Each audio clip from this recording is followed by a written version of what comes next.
A key? Was this always here?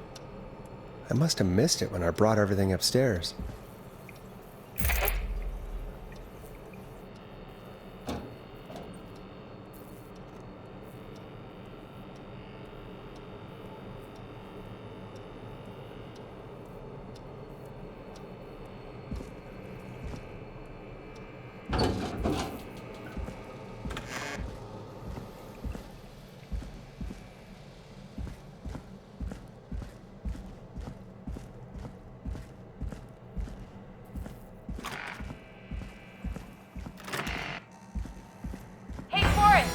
Peggy, give me some warning before yelling down the intercom.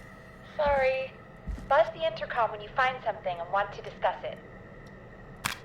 Peggy, I've found a tape and a map down here. A map of what? Looks like it might be to somewhere in this storage area. Weird. Well, maybe the tape will give us more information. Give it a play.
That's when this all began for me. Follow the maps, find the tapes. I'll be waiting. Wait, George Barrow? We all heard that he drowned after a night out drinking. Was it actually Clive? Has Clive really been the whistling man for that long? He says I need to follow the maps and find the tapes. I guess that's what this map is about. I think we need to see what else is hidden down here. Be careful, Forrest. Keep looking. Buzz the intercom when you found something.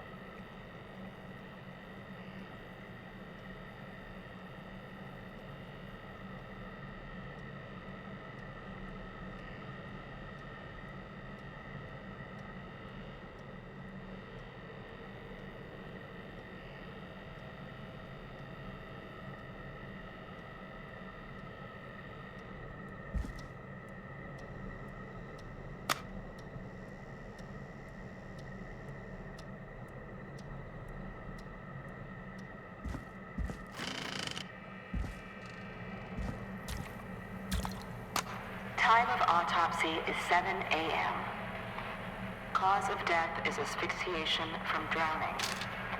The degree of rigor mortis indicates that the subject has been deceased for 5 hours. That puts the time of death...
Additionally, there appears to be a post-mortem injury to the arm.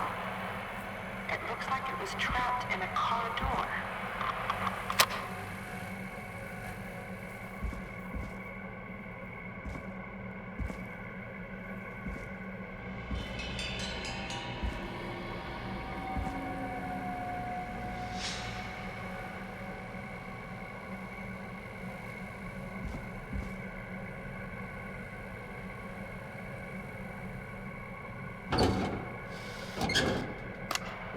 It is the coroner's opinion that the subject likely feared for his life and was chased, resulting in a fall from a height into a body of water where he hit his head, was knocked out, and drowned. Following that, he was moved. Dr. Sullivan, we need to have a talk. That recording. Shut it off. If you're listening to this, then I'm probably dead. What the? I'm a man who likes to stay informed. I've got subscriptions to newspapers all over the country. A few weeks ago, I noticed headlines cropping up in those papers, one after the other.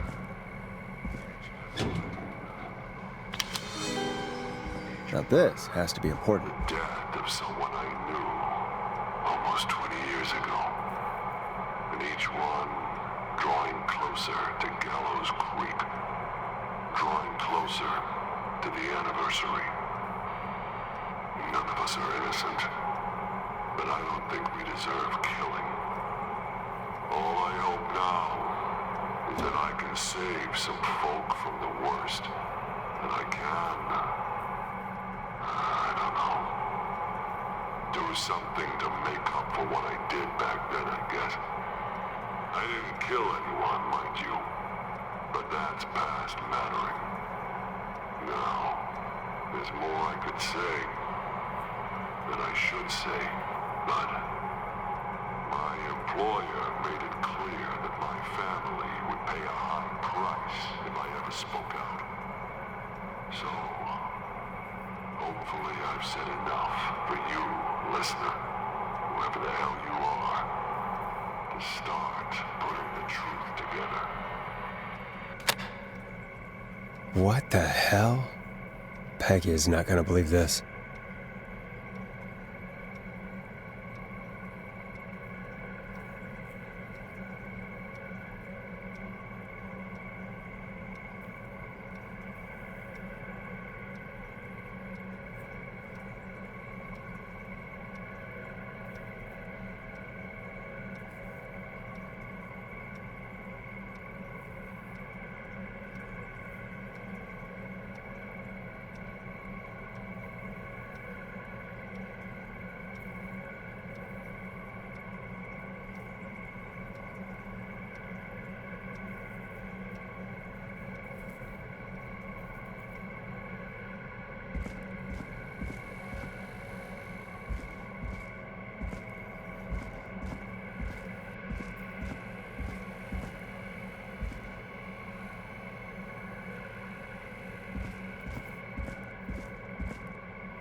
Preliminary toxicology results shows no signs of inebriation. However, a high amount of cortisol was found, indicating elevated levels of stress in the immediate moments before death.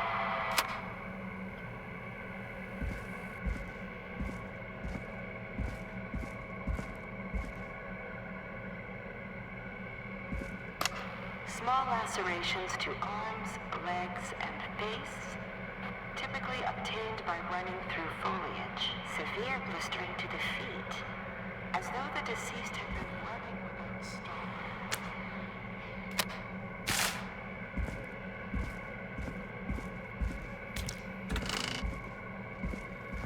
What have you found, Forrest? It's an autopsy tape. Doesn't say for who, but I think it must be for George. Poor George. He was so young. Something's bugging me, Peggy. What do you mean? I swear I recognize the voice of the woman talking on the tape. I just can't place it. Seriously? Do you think you've met her before? I don't know. I mean, I just got here recently. I don't know. Found another tape. It talks more about how George died. What did it say? It sounds like he was running for his life. Sprinting through trees and bushes, getting cut up all over. What would drive someone to do that? I'm not sure yet. There's also a tape about a toxicology report. There were no signs of drinking or that he was on anything. What? But everyone said he went swimming drunk and drowned. It was in the newspaper and everything. I found a written autopsy report. What does it say? According to that, it's just like you said at the start. George drowned after getting drunk. Said he liked to fight, too. But that contradicts the tape. I know. And I think I know why. There's a note with the report that says, "I'm sorry I made you do this, Virginia." If it was on the autopsy report, then Virginia must be our coroner. Wait, the caller from earlier, when we had to call the takeout restaurants, wasn't her name Virginia? We need to call her back once we finish down here. It looks like she might know something about what's going on. I found a tape that introduces a new detail to the story. Post-mortem injury. Apparently, his arm got caught in a car door. A car door? Yeah, after he died. How do you suppose they can tell? How can they tell? I'm a radio producer, not a coroner. In another tape, the coroner comes to the same conclusion as I did. George was running from something. Maybe an animal? Maybe, but then there's this next bit, where the coroner thinks he was moved post-death. Moved the body? How weird. At the end of the tape, someone burst in and demanded Virginia stop recording. I think it was Clive. This is starting to make sense now. This is a conspiracy to cover up what happened to George. I think I found Clive's last recording. I think Clive might be gone. Gone? I found a confession. Not for any killings, but for playing a part in covering up George's death. He left this behind in case he died. He hoped someone would find it. Do you think the whistling man already got him? Possibly. We've had a lot of callers tonight, but maybe not every victim made it to the phone, you know? We don't know how many there really are. Christ, Forrest, that's dark. I know, but Clive said he had read about other murders in other towns, and that the murders were all folks who knew about the incident. And the killings were getting closer to Gallows Creek. He said he wanted to do something good for once. The board in his office. He wasn't tracking people down to kill them. He was tracking them down to save them. Ugh, why didn't he just come out with all of this? He said his employer threatened his family if he spoke out about any of it. His employer? The one who orchestrated the cover-up? Oh, Clive. I'm sorry for thinking you'd killed all those people. Do you think you found everything? I think so. Forrest, what's going on here? Someone wanted that boy's death to seem like an accident. And they hired Clive to make it look that way. Come back upstairs when you're ready. We need to figure out our next step.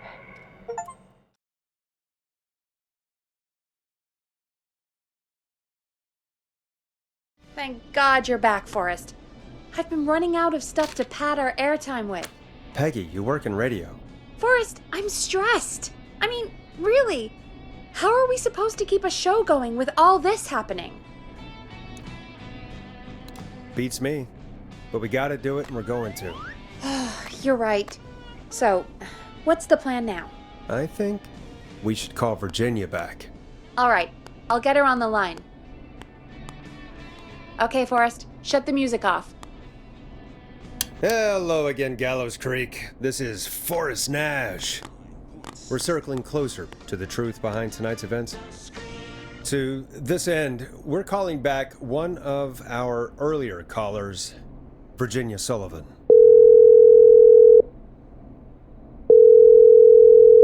Fredman Plunker here?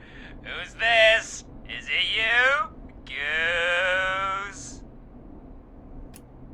Plunker, it's Goose. Goose!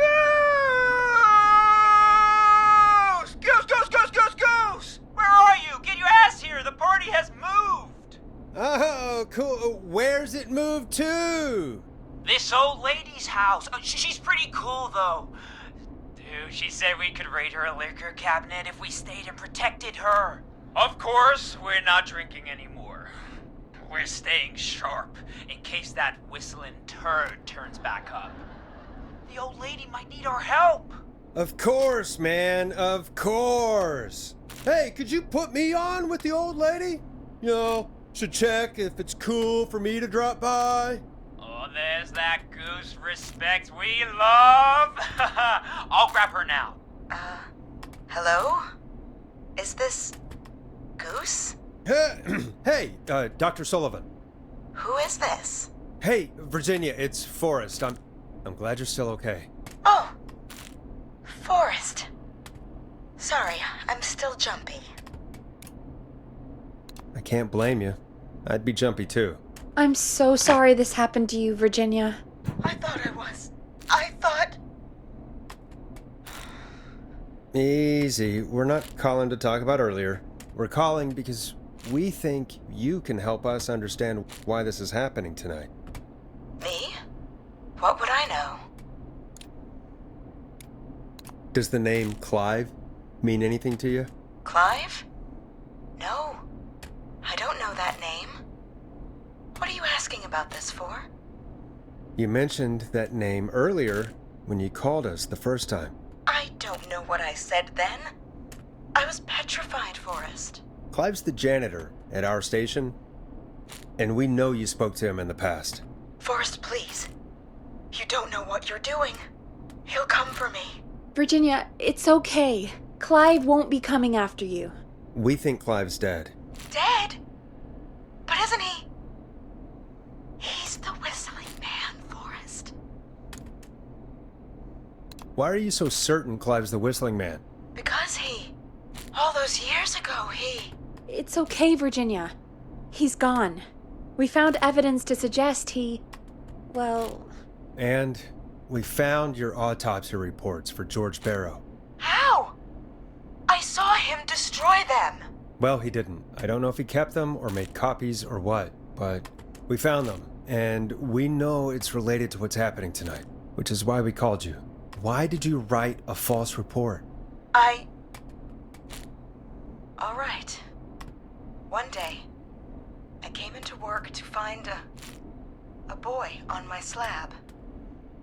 And as I finished the autopsy, this man, Clive, he just burst in. And he started making demands to give over the reports, to falsify what I found. Of course I said no, but, well, when someone wants to make you do something, they can use the carrot or the stick. For me, he used both. You see, my sister is sick. She has a chronic condition that's never going away. It's expensive to treat, and it was getting to where I couldn't afford it. And Clive promised me that his employer would pay for my sister's treatment if I did what he said, and that if I ever spoke about this, he'd beat me to within an inch of my life. I don't know why he had me do it, but my sister needed me. You have to understand, she needed me. We understand. Thank you, Virginia. That was brave. God, I just want this nightmare to end. This will help end it, Virginia. Thank you. Stay safe, Virginia.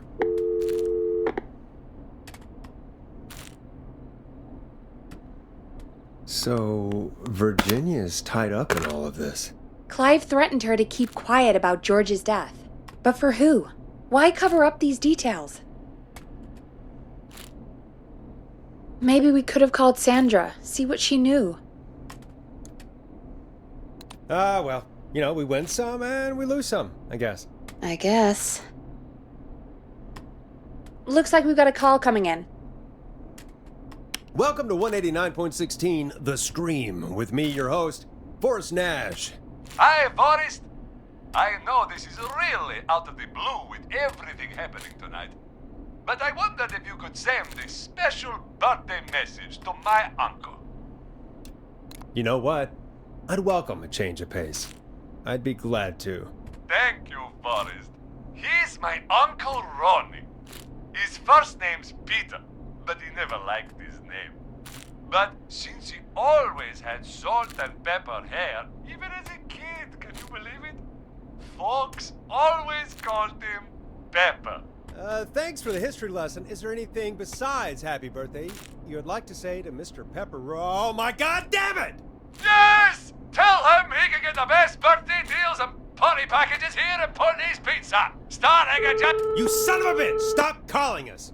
Sorry, Forrest. Let's just move on. We've already got another caller on the line. This is 189.16 The Scream. I'm Forrest Nash. You're on the air, caller.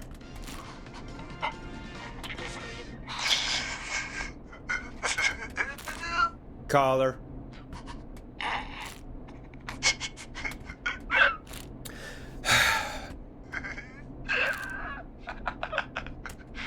Ponty. Ponty's Pizza always delivers! Come rain or sleet or whistling man, we'll be there!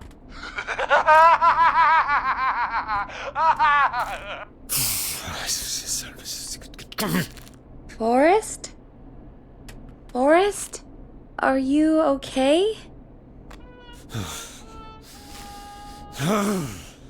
Forrest? I hope the whistling man gets him with his own pizza slicer. Jesus, Forrest? Sorry. That was too much. It's okay. It's been a high-stress night. Don't worry about him anymore, okay? Not for tonight, anyway. I think he's spent for now. We've got another call, whenever you're ready. Folks, don't spend your money at Ponty's Pizza. That's all I'm gonna say about that. Moving along, I'd like to welcome another caller to 189.16 The Scream, with me, Forrest Nash. Who, may I say, is calling? Well, hello again, Forrest. Don. I bet I know why you're calling. I'm sorry I didn't play your song. There's a lot going on. But please? Never mind that now. First, I'm calling because I need your help. Are you in danger? I sure am. Do you mean Yes, he's after me now. you?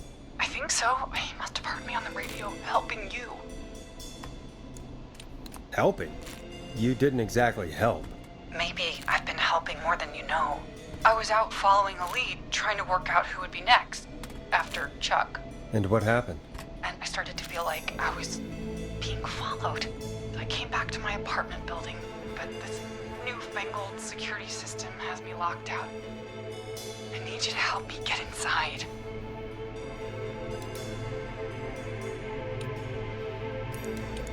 Don't you have a key to get in? Only for the apartment door. The front gate requires an entry code. The future is electronic, I guess. I need that code to get inside. Which apartment block do you live in? Maybe one of our listeners lives there too. It's the new Woodside apartment building between the town hall and a trailer park, but I doubt any of your listeners live there. I don't have many neighbors. Sounds like a prime piece of real estate. Starling 4000. User manual. These codes should come in handy. Sound really carries at night. Shit. I'm guessing you're not a dog person. No, I'm not. It's my neighbor's dog.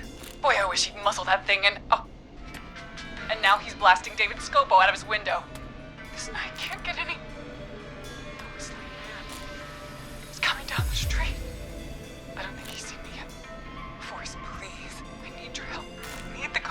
security system, or I'm gonna die. What's the name of the security system? There's a sticker on the box. It says Starling Security 4000. There's a keypad, and it looks like it wants a 6-digit number. We'll see what we can do. Thank you, Forrest. Yeah, of course. Don't worry, Don. Thank you, Forrest. I knew I could count on you. I'll sit out of sight. Call me back soon. All right, folks. Here's a little tune for you all to enjoy while I try to break Dawn into her apartment. A classic back by popular demand. This is Long Ride Home by the Barn Finds. You were pretty quiet there, Peggy. Forrest, was it just me, or was there something... Yeah, it wasn't just you. Something was weird about that. Yeah. Well, tell you what, we have a Starling 4000 or whatever here at KFAM. Clive bought one for the station. Maybe we can find something to help. Well, I'm not sure who, but to help someone.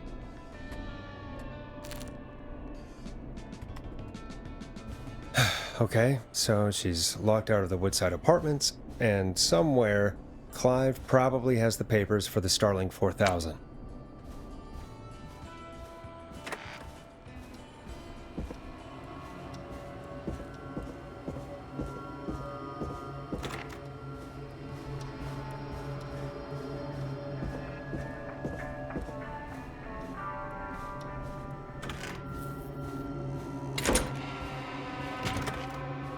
So many locked doors, so few keys.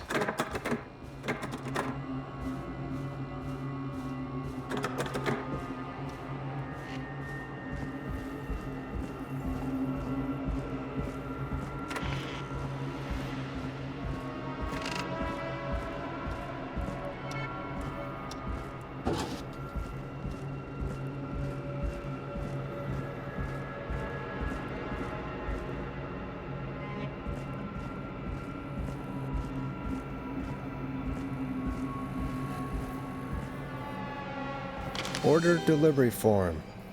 Starling must have left this by accident. The system's not even installed at Woodside.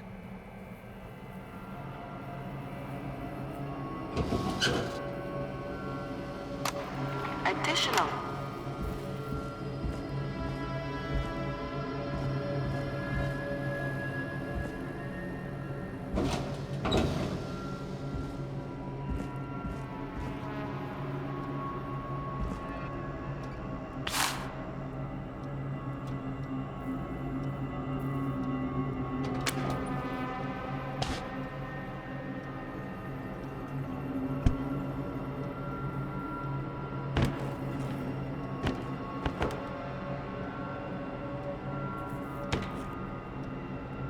Ooh, a new vinyl for my collection.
Welcome back, Forrest. Find anything? The Starling 4000 security manual. It's got a bunch of codes. Good. And did you find anything else? I saw a list of everyone else who bought the Starling 4000. Know who was on there? Oh my god. Roller Ricky! Do you think we should give him a call? Is that crazy? I don't know what you'd say, but... That might be a good idea. Okay, one moment. I got the number here. Patching you through.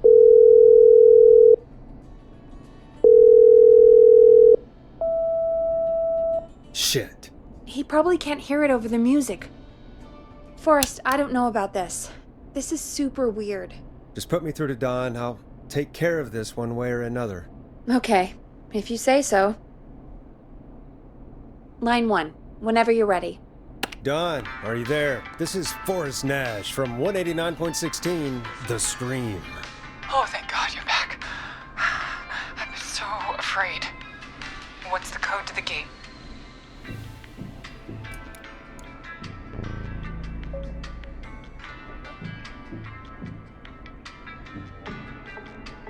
The code is 715914.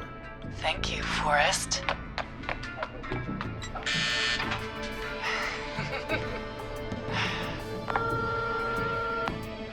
Forrest, what did we do? Whoops. Maybe that wasn't. Forrest, there's another call coming in. Evening caller, you're live on... Forrest! The psycho's somewhere in the roller rink, dude. I just saw a shadow. God damn, how do you even get in? You've gotta help me, man. Forrest! Maxine, no! Come back! I can't find my rifle, man. I don't want to hurt anybody, but I can't let anything happen to... Maxie! Maxie! Maxie! You didn't do anything wrong!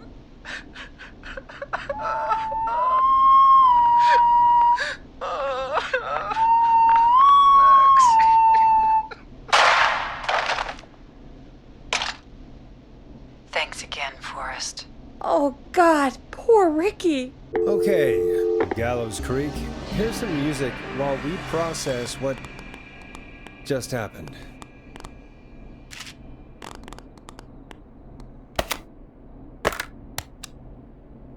So, the whistling man is a woman?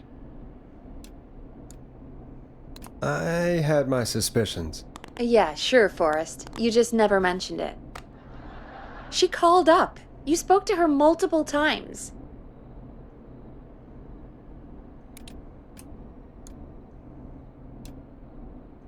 I thought she was just regular Gallows Creek Strange.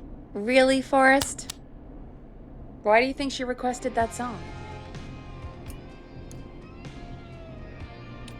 To get me outside? Maybe, but how? She didn't know the song was outside to start with. That's right. She never actually attacked me out there. So? What now? I guess I should make an announcement. We do have new info. Okay, kill the music and you can make the announcement. Okay, you're live in 3, 2... Hey folks, this is Forrest Nash here. I hope you're all safely locked inside. For those of you listening to that last call, you might be wondering what to make of it all. Here's our take. We now believe the killer is actually a woman. One who might manipulate you into letting her in before she attacks you.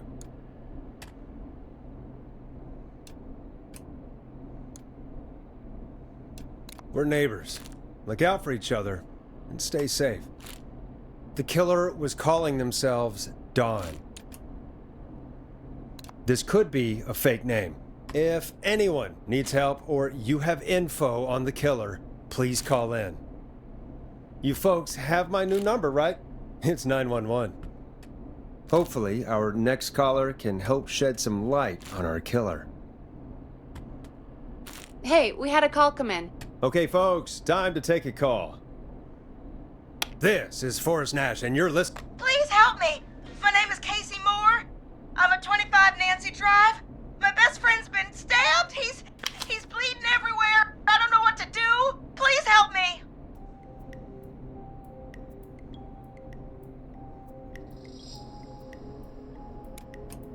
Is he still breathing? Yeah, but he's bleeding out fast. I really need help, please. Take a breath. We'd been out at the reservoir. We were heading back to his place when we heard this whistling all of a sudden. He just started freaking out. He screamed at me, told me to hide. I'd never seen him like that, and I just panicked and ran and hid in a bush. Oh no. Forrest. Then what happened? He went up the road and talked to someone. I couldn't really hear or see anything. It sounded like he might have known the person, and they just stabbed him. Casey, was he talking to a woman? I don't know. They had a mask and wore all black. That's all I know. Please, we need help here. I'll get you help, but I need to know. Where did the masked person go? They left. They left him to bleed out. I waited until they were gone, then dragged him into the garage and called 911. Wait, why didn't she make sure he was dead? I don't know. I think I heard them say something like, "It's not so funny now, is it?" before they left, but please, he needs to get to the hospital. I can't drive, so we need an ambulance. Forrest, the ambulance was destroyed in the explosion at the gas station. You should get all the info you can. Can you tell us where your friend was stabbed? They stabbed him in the stomach, and then stabbed him again in his leg when he was on the ground, and it's... Oh, the knife is still there in his leg! What's your friend's name, Casey? It's Jason Parker. We'll be right back. Peggy, patch us through to the hospital. On it. Phoning St. Gabriel's now. Switch to line 2. Hello, St. Gabriel's Hospital. How can I help you? Hi, this is Forrest Nash from 189.16. We have a stab victim at 25 Nancy Drive named Jason Parker. He's been stabbed in the stomach and the leg. He's bleeding heavily. Oh, God, I'm sorry. But the ambulance is, well, you know. I know, but please, we need something, or he's going to die. Forrest, Listen, you're going to have to get him here. We need to see him, and we can't get there ourselves right now. We don't have any way to drive him right now. And even if we did, he's bleeding out fast. All right, listen. We need to buy him time to get here. That means stopping the blood first, and then finding someone to stabilize him.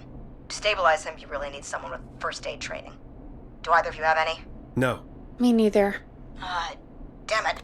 I'm really sorry about this, but I have other patients who can't wait. All I can do is talk you through the procedure as quick as I can, and then leave the rest to you. You think you can handle that? Hit me. I'm sure we can handle it. Okay, from the top. If he's bleeding out, then you need to get him comfortable and try to stem the bleeding. Lay him down. Apply continuous pressure directly to the affected areas. When the bleeding slows, get a clean cloth of some kind and hold it over the wounds. Get them comfortable. Apply pressure.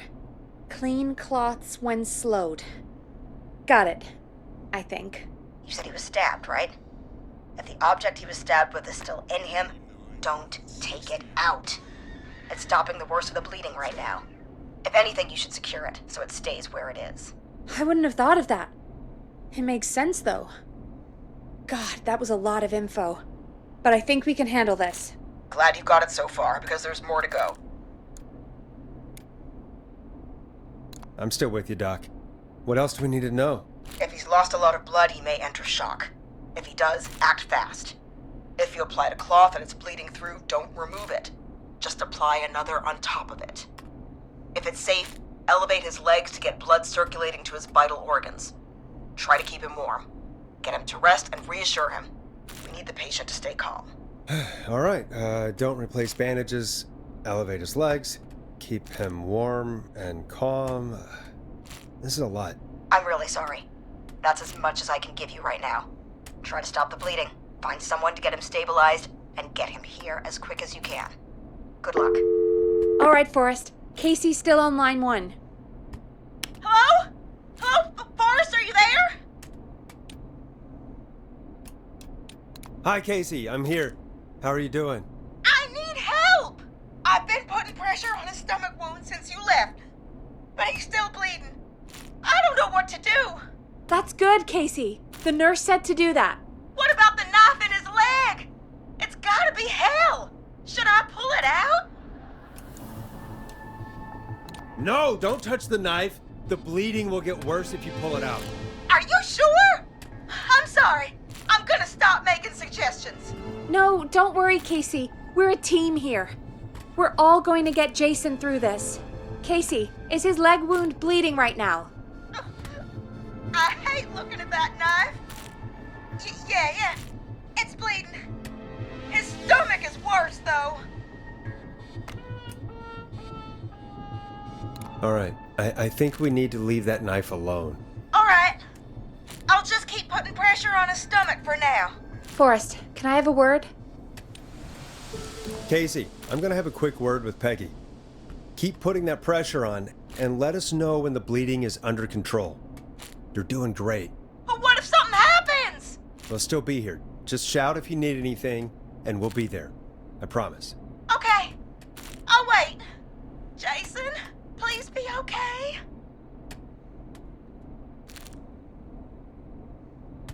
What's up, Peggy? We can't stay on the line with her all night. Dawn is still out there. What if other people need us? You're right. She's probably on her way to her next target right now. Exactly. And you heard the nurse. We need someone there with training who can stabilize him. He's got to get to the hospital somehow. Could somebody nearby help them? Maybe drive them to the hospital? You know, that's exactly what I was wondering. Do you have anybody in mind? I might. A little before you started working here, KFAM did a mandatory first aid training course. Me and Karen missed it because we were away on a producer getaway. You skipped it, didn't you? Never mind. So, how does KFAM's first aid course help us? Casey said they're at 25 Nancy Drive, right? Yeah? Why? They put up a bunch of cheap houses around there about 10 years ago. So a bunch of people here at the station live around there. Do you think any of them could help Casey and Jason? Probably, but I don't know who lives there. And since I missed the training day, I don't know who knows first aid. Could you call them and ask? I don't know everybody's numbers. I've only ever called Karen. Everybody's personnel info is probably in Reggie's office. Got it. I'll look through their files in Reggie's office. It's a life or death situation. I'm sure they won't mind. Right. But there are a couple of problems with that. Naturally. It's sensitive information, so Reggie probably locked it in his safe. Great. Do you have any idea what the combo for the safe could be? Not a clue. Reggie's a serial note taker, though. Maybe something in his office will give it away. Right. There is something else. I'm not gonna like this, am I? Have you ever heard, the future is floppy? Peggy, what the hell are you talking about? I'm talking about floppy disks. Floppy disks are like these futuristic things that have information on them. You put them in a computer and they do something. Peggy, I know what a floppy disk is. Anyway, Reggie decided that the future is floppy and started phasing out our physical records and replacing them with these floppy disks. I imagine it's the same for our personnel files. That's good to know. Since we haven't heard anything from Casey, I'm guessing Jason's okay for now. I'll check out Reggie's office and see what I can find. You'll need a key for that. I'll just slide it under my door now. Thanks, Peggy. I'll just have to look around.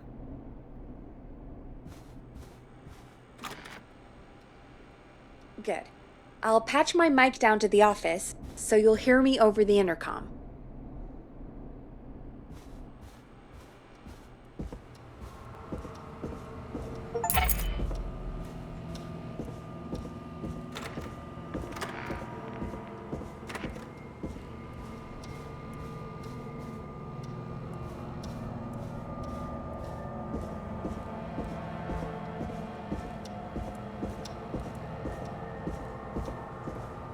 Not getting in there tonight.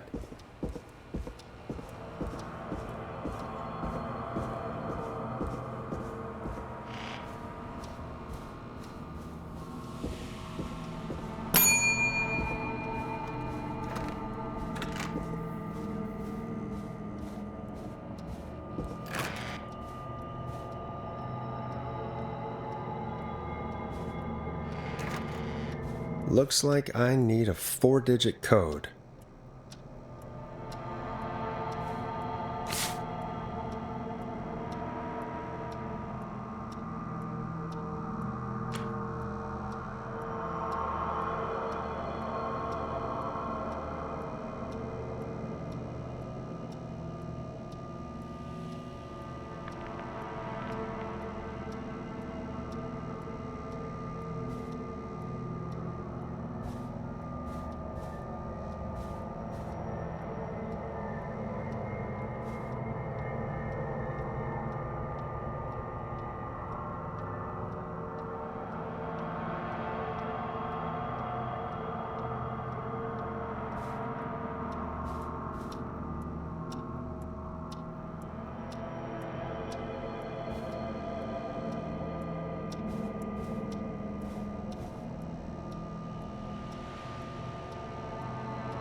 Hey, Peggy, you there?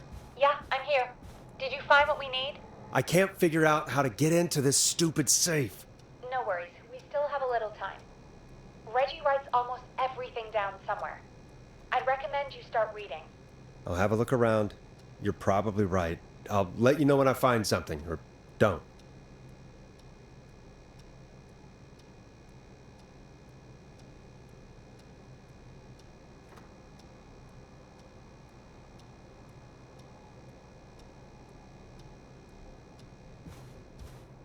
Peggy, I still have no idea how to open this safe.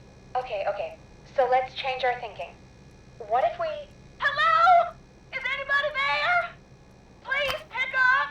Casey, I'm here. What's wrong? Jason started going pale. I tried to get him to rest, but he just threw up everywhere. What's happening? What do I do?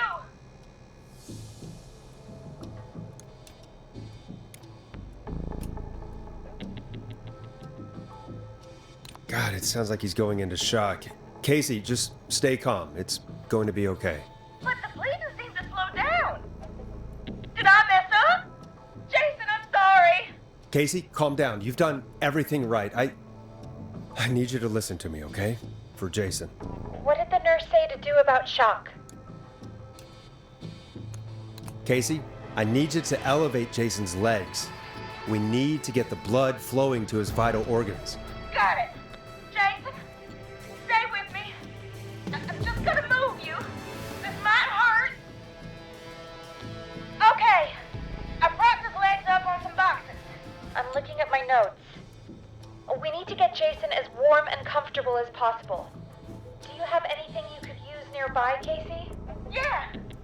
I still have some laundry next to me. I'll wrap him in some blankets. Just give me a second. Sorry. Sorry.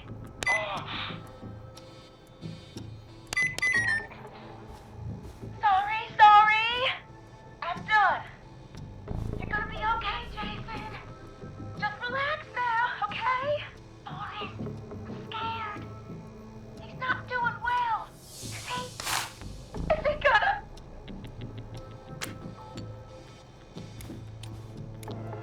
Jason is going to be fine. Just make sure he knows he's going to be okay, okay? Okay. Please. I can't give him what he needs. Please, him. I can't lose him. Come on, Karen. Pick up. Hello? Who is this? Oh, what time is it? Karen, it's Peggy. Something terrible has happened, and I need your help. Peggy? Oh. Did Reggie find out about our drinking sessions? What? No. Somebody's been stabbed. He's at 25 Nancy Drive. There's no ambulances, and... Whoa, Peggy. You know I missed first aid training. I have no idea what to do. Please, Karen, you always know what to do. It's the best you were able to come up with. I really don't know about this. Karen... Okay, I'll do what I can. 25 Nancy Drive, right? Yes. Thank you, Karen. I really owe you one. You're looking for Jason and Casey. Thanks. I'll head over there now. We'll talk soon, okay? Good luck. Nice! Hello, Casey. Are you there? How are we doing? Bad. Jason seemed really weak, and then just started thrashing. What about now? Is he still thrashing? He's passed out. Please tell me you found someone to help. Casey, help is on the way. My colleague will be there soon. You hear that, Jason? Someone is coming. You're gonna be just fine. Just hold on for me, okay? Just hold on. Come on. Hello? Jason, Casey? I'm Chris. Cousin Sunny, are you there? Can you let me know?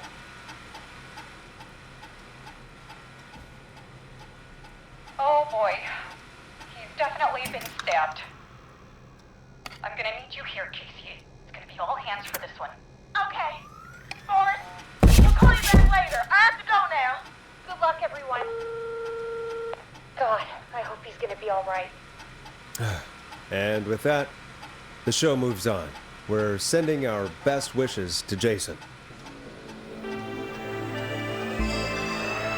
Well, after all that excitement, I think we could use some music. Come back upstairs when you're ready.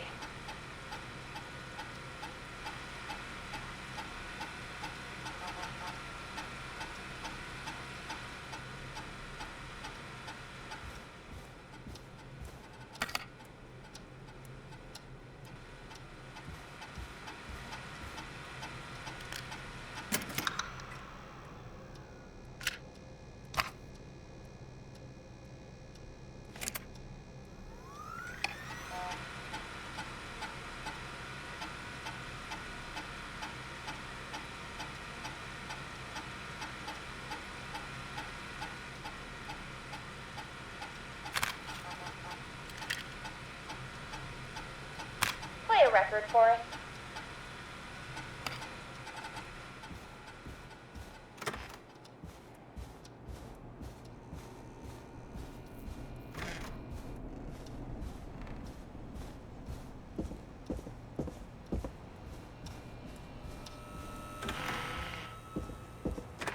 I better put a record on.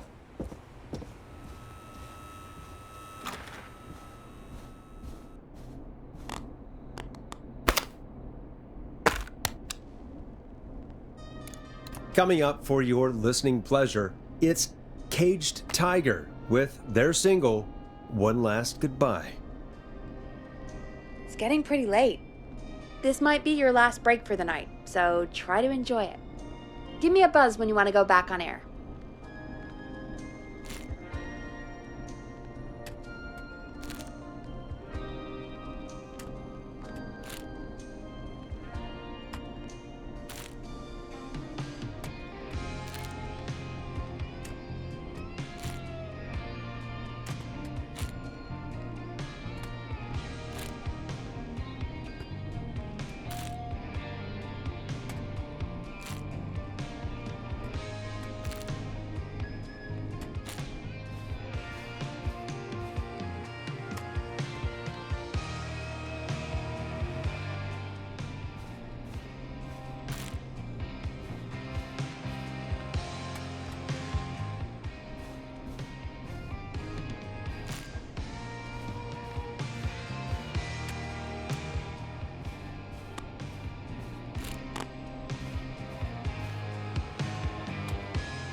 Let's roll.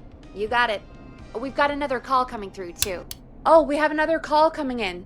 But, hang on. What's up, Peggy?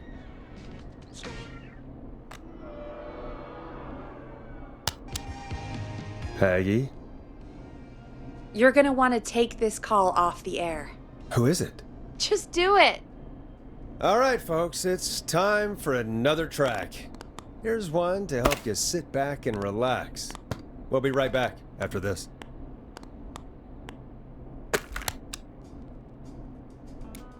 You'll like this next song. I hope this is good news, Peggy. Who have we got? Find out for yourself on line 1. Hello? Forrest, I'm glad I got back through to you. Sounds like it's been a busy night, huh? Surprise! It's Leslie, our 911 operator, leading the charge from Henderson to come save us. It's so good to hear from you. Are you okay?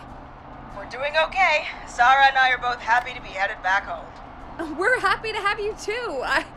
Wait, Sarah? Oh, yeah, I mean Deputy Martinez. Anyway, we got back into radio range a little while ago. We've been listening in, but haven't been able to get through until now.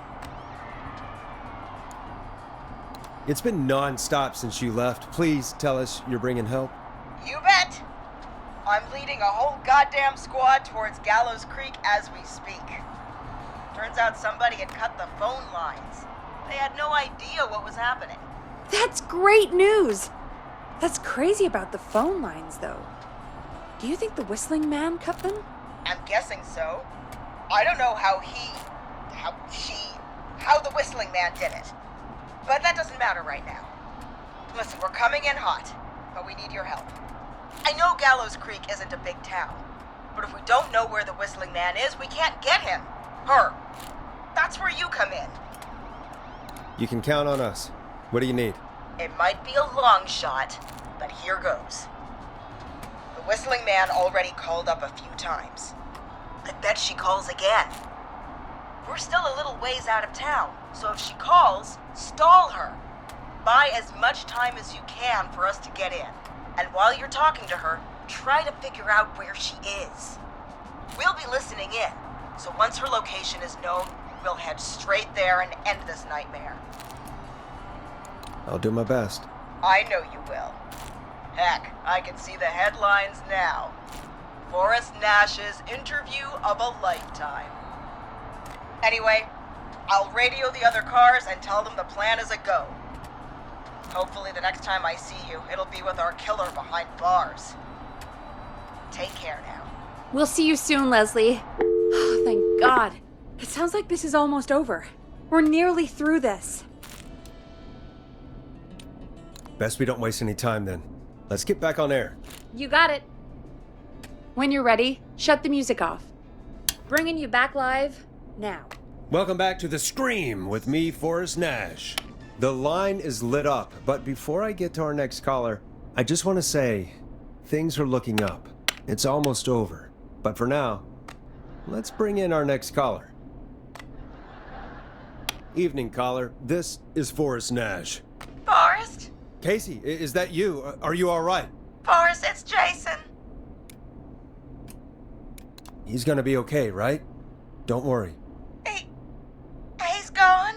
Oh, Jason. Your friend. They tried everything they could. They said he just lost too much blood. Casey, I'm so sorry. I can't believe he's gone. Could I have done more? You did everything you could have done. You both did. I'm sure Jason knows that.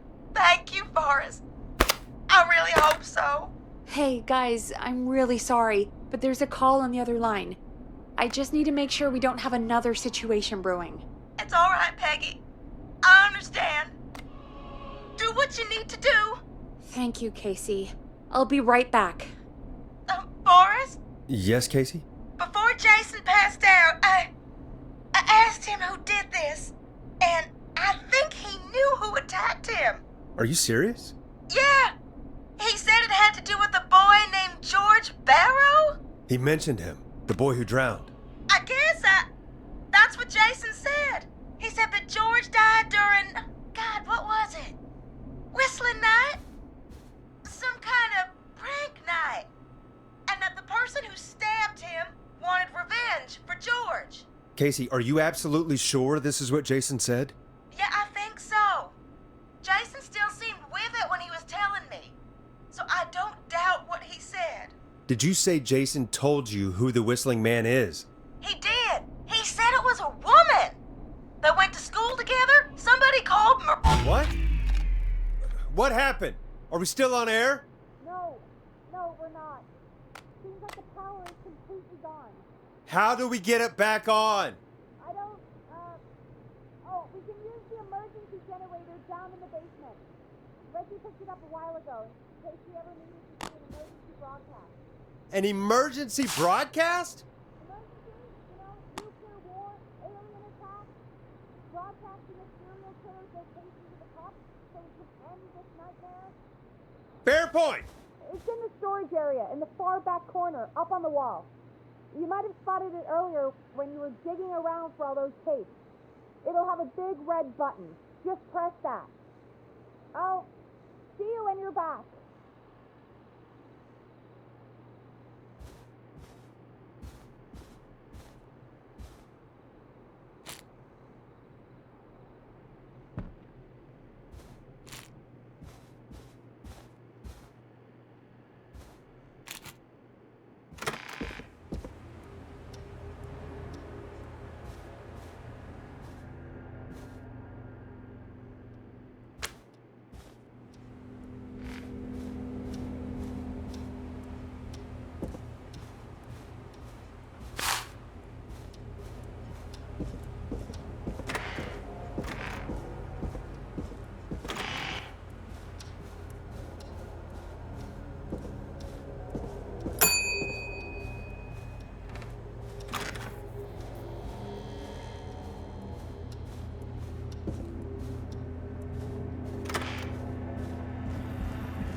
Far back corner. Why is this station so big?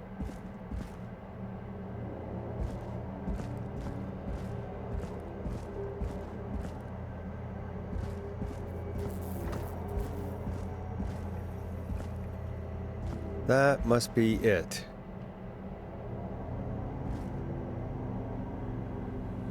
Boom!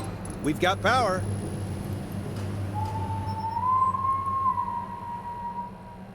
The whistling man. I need to warn Peggy.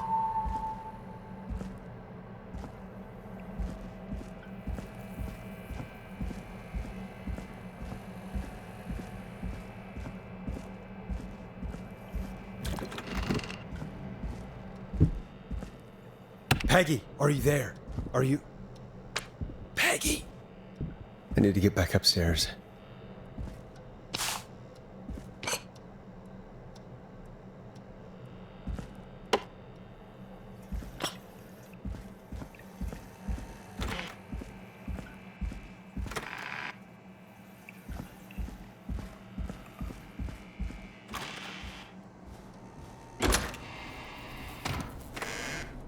What the hell?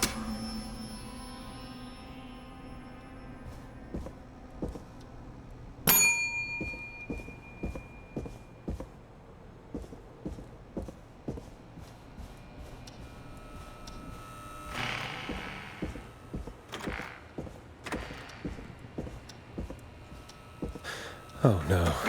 What? Why is it locked? What? Why is it locked? Peggy! Where'd you go? What the? No way. This can't be happening.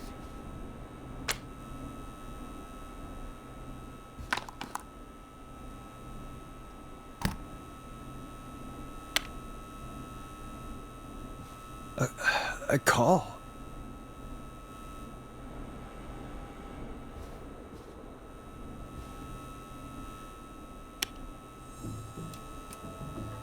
Where's Peggy, Don? Have some patience, Forrest. It's almost the end of the night. Almost the end of the show. But it's not over just yet. got a little time still. So let's make the most of it. All right, let's. I'm happy to hear that. Huh? I thought we'd end tonight's Whistling Man special with a special guest. The one who started it all. Oh, let me take that out of your mouth and... You crazy bitch! Let me go! Welcome to the air, Mr. Teddy Gallows Jr. Wait, It's all gonna come out tonight, Teddy. Your daddy and his money saved you 20 years ago. But even if you crawl out of his coffin with all the money in the world... wait. Where the hell is Teddy? How are you talking to him if you're here with me? Because I'm not there with you, Forrest. I'm here with Teddy. And if he says where that is, well, he knows he'll get it. Wait, then who am I looking at? Forrest Nash, let me introduce you and all of Gallows Creek to my boy, Henry Barrow. Your son? You mean you... Wait, that he... Yes, Forrest. He and I had a son. So there were two whistling men tonight. Of course! That explains how you were always able to get around town so quickly. And that's how you escaped the secret archives in the newspaper office. Don't think I've forgotten about that, Forrest. Locking my sweet boy away like an animal. Hang on. Did you say Barrow? Then are you? Let me just get this mask off. Damn uncomfortable thing. No wonder Mooney went crazy wearing this. There we go. Marie Campbell? George's old girl. Oh, well, it sure has been years since I last saw. Oh, God damn it. I'd be quiet if I were you, Teddy. But I'd listen to Forrest. Everyone's gonna know now what Teddy did. He killed George that night. This night. 20 years ago. Listen to me. You... You're gonna talk when I talk to you. And not a moment before. Meanwhile, Forrest, I'm gonna give you the chance to talk. You're gonna help me reveal what really happened to George all those years ago. Okay, Marie. I'll do it. Good. Then let's talk about the night George was murdered. Murdered? Listen,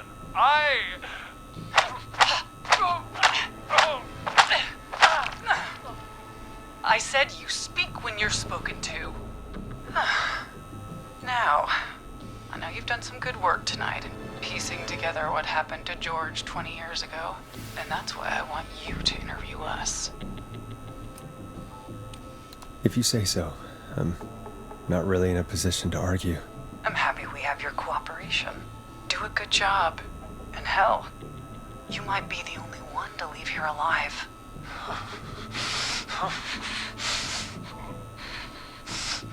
I need to drag this out. If I can buy Leslie time to get back to Gallows Creek, and if I can find out where Marie is, then this can end. Teddy, we'll start with you. Just, talk me through what happened that night. How did it start? how would I know? It was 20 years ago. Do you want to die, Teddy? Because if you don't start talking... Ow. What the hell? God damn it. Okay. Our first team party was coming up. And when I saw the date it was scheduled for, I had an idea for a way we could prank the new guys. What made that night special? That was the night Mooney went missing. We couldn't pass it up. I was just surprised no one had ever thought to do it before. Wait. You mean this was the first whistling night? Keep talking, Teddy. went up near Whistling Point. God, who was there? Me, Jason, and George, of course. But George didn't come alone. He brought Marie. About midway through the night, we put the prank into action. We looked up at the trees and saw Jason there, bloody, like he'd just been stabbed. And the Whistling Man, screaming. George and I and Ricky, we got left behind. Wait. Ricky was there? Roller Ricky? He was. And he was in on the whole thing. How do you know that Ricky was in on it? Teddy and Ricky were as close as anybody. I can't believe for a second that Ricky didn't know the plan. I never told... Damn it! If Ricky had told us, if he just told us, he and George would both be alive still. Well, if Ricky weren't dead, we could have heard his side of the story. It was just a stupid prank. How can you still say it was just a prank? Oh, come on! God damn it! You made George think Jason had been murdered. He thought his best friend was dead. And so tonight you stabbed him for real? It's the role he wanted to play. If I'd saved Jason, maybe I could have derailed her for a bit. Enough about him. Me and George took off running, but somehow we got separated in the woods. I ended up near the bottom of Whistling Point, and when I noticed George wasn't with me, I panicked. And then, I don't know how he snuck up on me, but the Whistling Man grabs me. I scream, and he starts laughing, telling me it's just a joke. I could stall for time here. How did you feel in that moment? I felt like nothing was real. I felt small and confused, and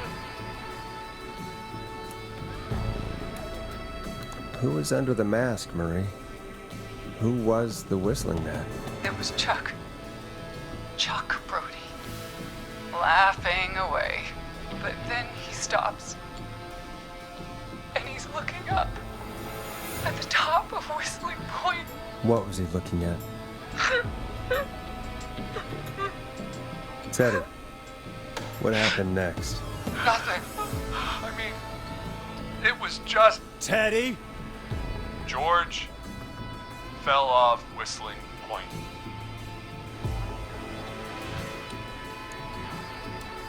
Where were you when it happened? You pushed him. You were up there. You were dressed as the Whistling Man too, and I didn't push him, god damn it! I just chased him up there and he kept backing up. When I saw he was about to go over, I reached out. That's what you saw. you liar. It's not my fault. He didn't know it was a joke. If he'd had any brains, he would have realized. Ugh, you bitch. No one's going to believe this. After all you did.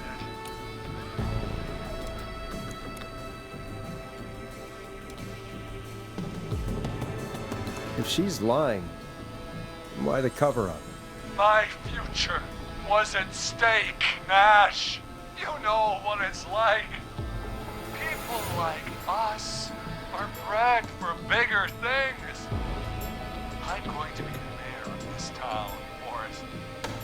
And then governor. And then, who knows? What happened that night was tragic.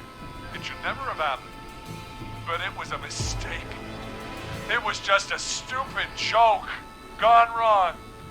So my father sent Clive out to clean it up.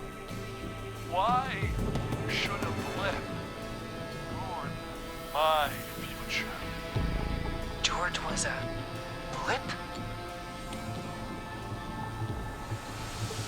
That's an evil thing to say, Teddy. That's the way it is. My father agreed with me.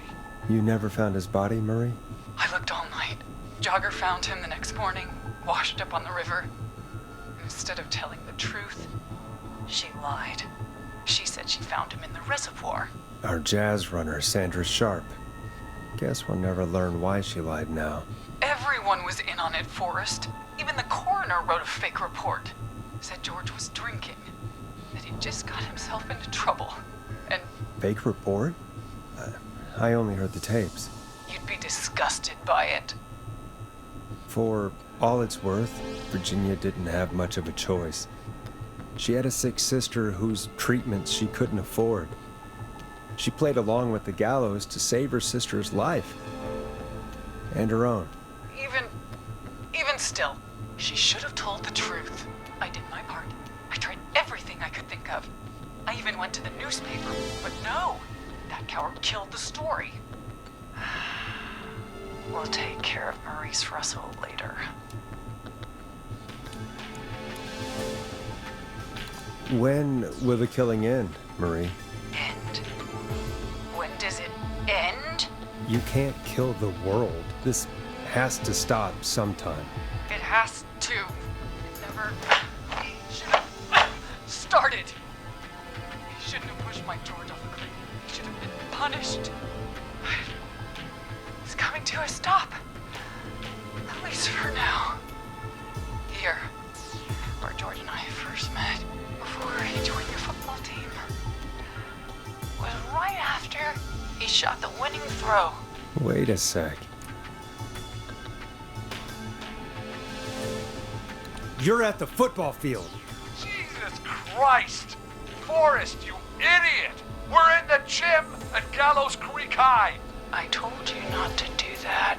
Wait! He's dead too now, isn't he? He is. Anyway, I think that about wraps up the interview with Teddy. So... Marie? Where? Oh my god. Peggy! Teddy! Peggy. It's been so long since I've seen your face. I worried you wouldn't come. And here I was, thinking you'd forgot me. I'd never forget my own sister. What the hell? Peggy, what's happening? Why are you even there? Wanna explain, Peggy? Earlier, while you were speaking to Casey, I got a call. Do you remember? Well, it was from Dawn. She said that my sister Marie was there that night George died, and that I should come to the gym for a reunion. And when you walked in, you found out. That my sister is the Whistling Man. Good to see you too, Peggy. Why didn't you tell me any of this? She said that it was my last chance to see my sister. I knew if I told you, you'd try to stop me or come with me when we need you on the radio. And I just... I'm sorry. This has to be a lot for you. What happened to you, Marie? You just disappeared one day. Disappeared. I was thrown out, Peggy. I begged Mom and Dad to do something about what happened that night, but did they care? No. They told me to stay quiet. They only cared when they learned I'd been with George. And Marie, I'm so sorry. I never knew. it's not your fault. Really, it's Mom and Dad I should be seeing right now.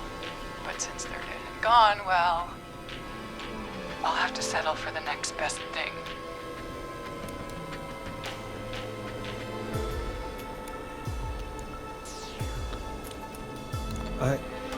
Wait. Is that why you went after that kid in the maze? Eugene Stein? Because his parents? That's right. Eugene's parents were there that night too. But they got themselves killed in a bus accident. And since only their child was left, Marie, please. Mom and Dad are gone, Peggy. Besides, You forgot me. Just like the rest. You forgot. Is there any way I can prove Peggy didn't forget Marie?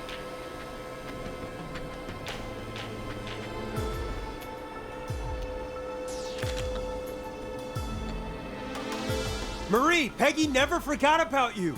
Keep your mouth shut. She kept a card from you. She kept it here on her desk. What card? The card you made me for my 8th birthday. What does it say then? Happy birthday, Peg.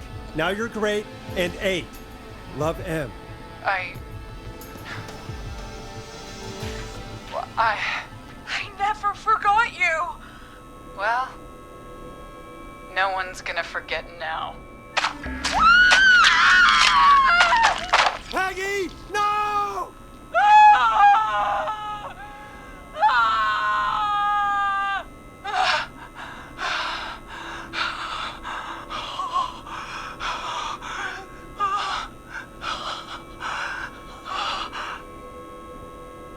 Henry, kill him.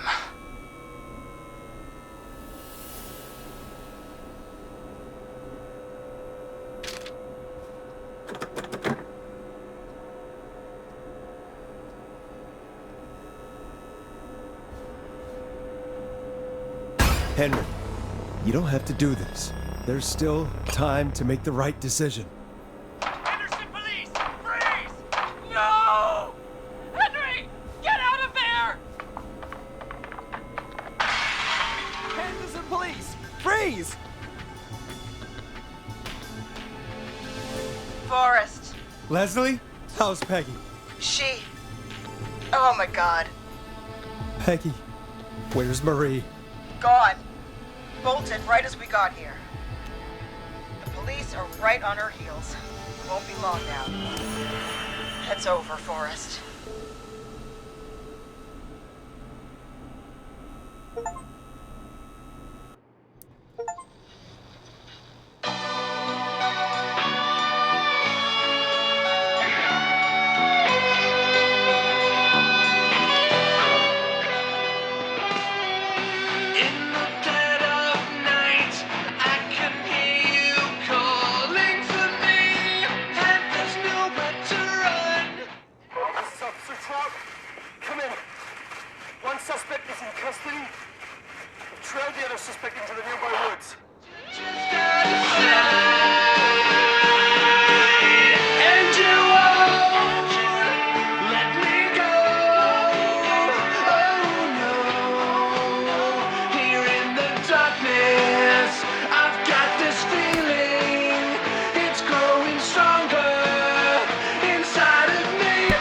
It's a killer frequency.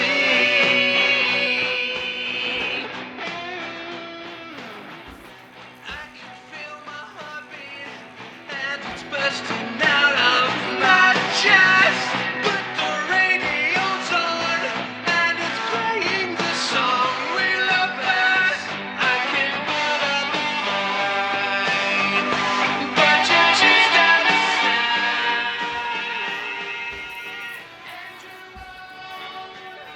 Let me go. Oh no. Here in the darkness, I've got this feeling. It's growing stronger inside of me. It's a killer frequency. Oh, it's a killer frequency.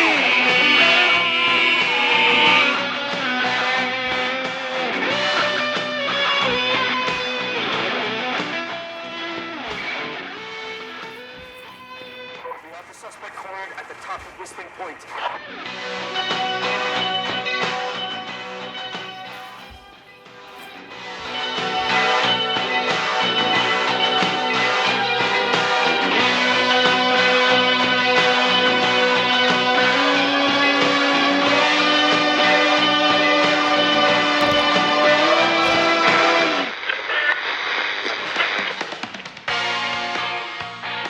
Stop! Put your hands in the air!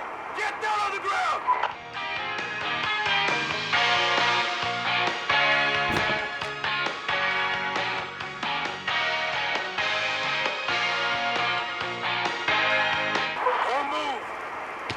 else has to get hurt.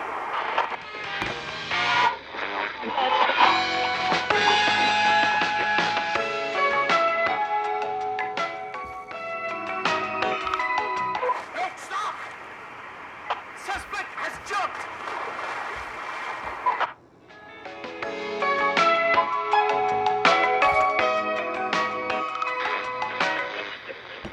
Officer Lugo, do you have a visual?